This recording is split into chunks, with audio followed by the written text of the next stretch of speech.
Hi everyone, it's Adam here, aka MidgetModels. Today is an equipment review. Sorry you haven't seen me yet. I'm a bit under the weather. You don't want to see my face. Today is a equipment review of all the equipment I use for modelling, as well as what's coming up at the moment. And some other stuff. This will be a longish video. Let's get started. Projects are on the build at the moment are my BBF Lancaster, which is now looking pretty finished. Just odds and sods to go, a lot of touching up to do. Guns and stuff. Still got another door to go on it. My Mirage 3 for my Falklands collection. I've had to email FX Spares. There's only one leg came with the kit. And my BBF Dakota. Before you ask about the gaping hole, I was knocking out windows because they got glue and paint on them where the glue was too much, and the paint fogged onto them. And while I was poking the windows out, one of them, some of the sprue popped. Fuck. Sorry, spilled my drink. Ugh, that's a waste of a can of Coke. Sorry about that. Just give me 1 second.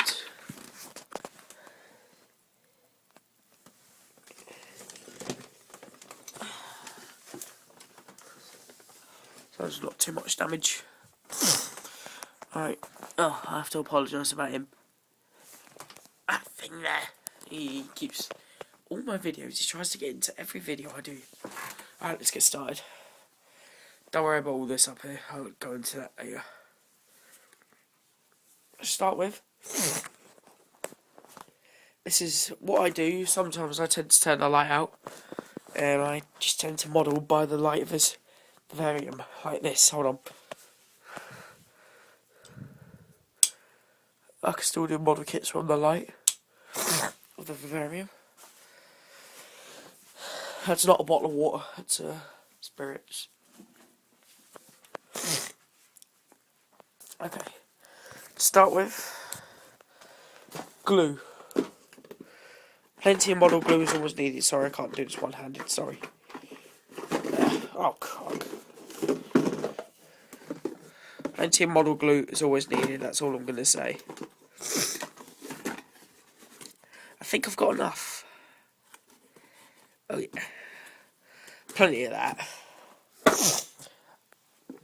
Paint-wise, usually I use Tamiya acrylics, as seen here, the jars. Pardon me. Also, when I got the Falklands kit, which is down there, I also got 15 of the original Humbrol acrylics. I thought to myself, hey, why not use them? Save throwing paint away. So I'm using them. Clear Fix. My flesh colour paint. Oh crap.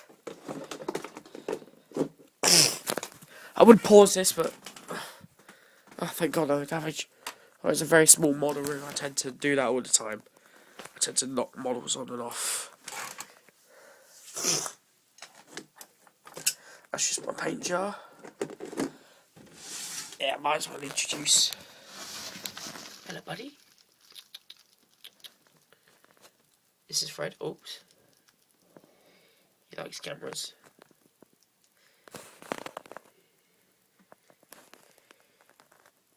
I think he thinks you're a mealworm. That's Fred. Right, you've seen glue, paints. These are spares. These are the parts I'm currently working on for my own DC3. And here are all my bits and bobs, like my knives and stuff. And knives, pens, pencils, spatulas for filler. And all my paintbrushes are in one lump. Yep. Scissors as well. Masking tape. I don't actually have any more masking tape, so I'm using electrical tape, which pretty much does the same job. Believe it or not, this part here was an old World War II shell. See? Sorry, oof, it's a very heavy part. Sorry, I'm gonna have to put it down for a second.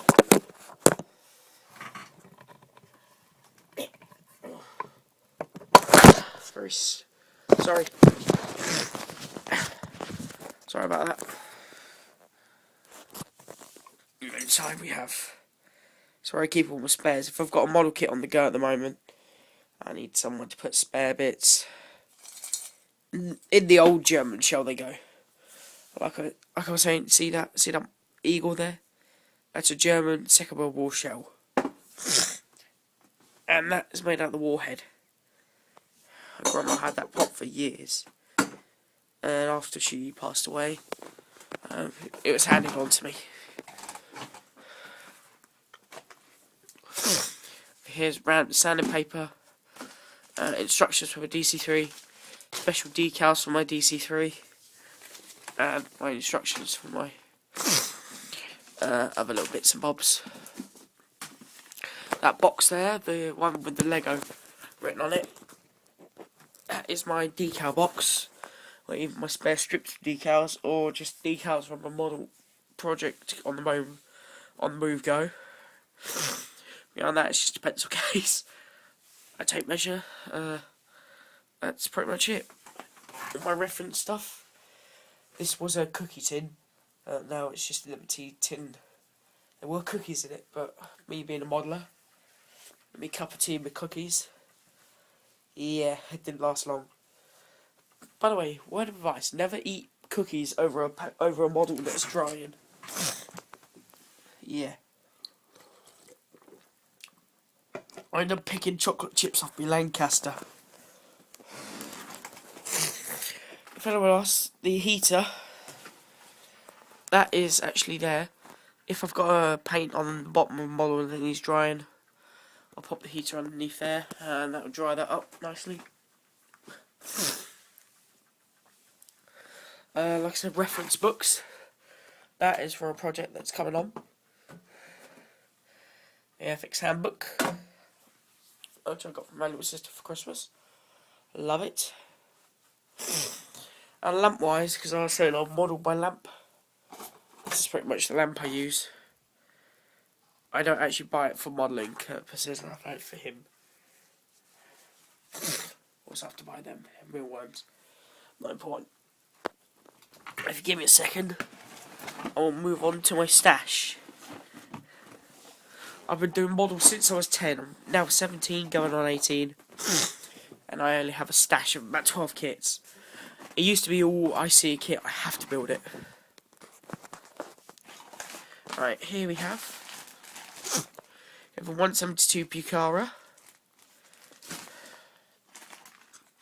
My first P51 Mustang. In the markets of Big Beautiful Doll. And this is my little sister's. This is Spitfire. Parts of my Mirage. This is a Dassault Super Eatendard.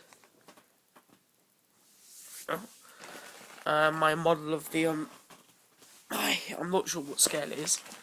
This is for my gran, as she gave me a very valuable present. It's a model of the Titanic. Decals. That Tornado is about half complete. I bought it on eBay for £3.50. Half complete, bits missing. Also under here we have a Sea Harrier and a Harrier. That looks like it's glued, but trust me, it's not glued. I was just test fitting the fuselage.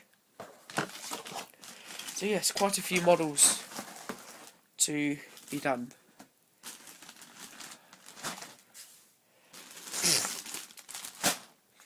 Lots to do.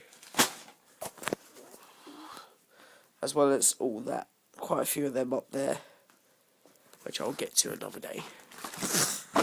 Well, this has been a review, my equipment review. And what's on the workbench. Thank you very much for watching. You can say goodbye, Fred. Bye bye.